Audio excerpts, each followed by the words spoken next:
Can you remember the best lesson that you ever taught? The best class you ever had? And maybe a bit of a skating rink out here tonight. The best lesson you ever taught when you maybe tried to teach it again, maybe that same day, maybe the next time you taught the course. And did it go exactly the same way? Was that best lesson as awesome the second time around? It's happened to me a few times. It's gone well maybe, but often not as good as that time that I thought was best. And I'm thinking a lot about today about a blog post written by David Truss from he wrote it a couple of years ago, talking about best practice is still just practice. And I guess there's a problem there with the word best.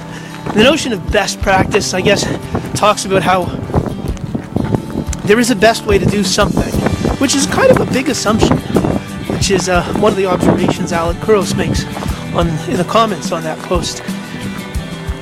That there is, in fact, a best way to teach something or a best way to learn something.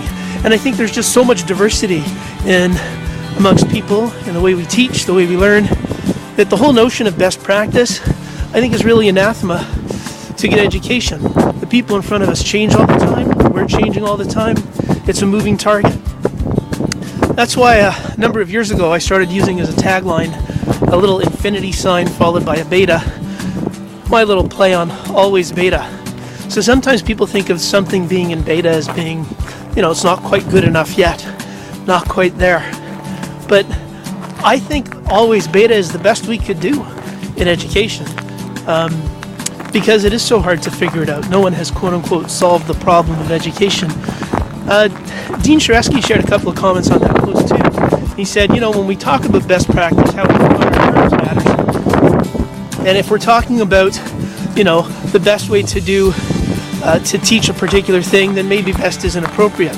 But when we talk about stuff like giving kids choice and engaging kids actively in their learning, then maybe it is appropriate to talk about best practice. On further thought, I don't think he's right about that. I think that those are kind of more guiding principles. It's not a best way to actively engage kids in their learning, although that is a thing that we should do, engage them actively. There isn't a best way to give kids choice. There's lots of ways to do that. So I think those are more guiding principles and maybe overarching principles that lie maybe above the whole notion of best practice. I don't know. What do you think?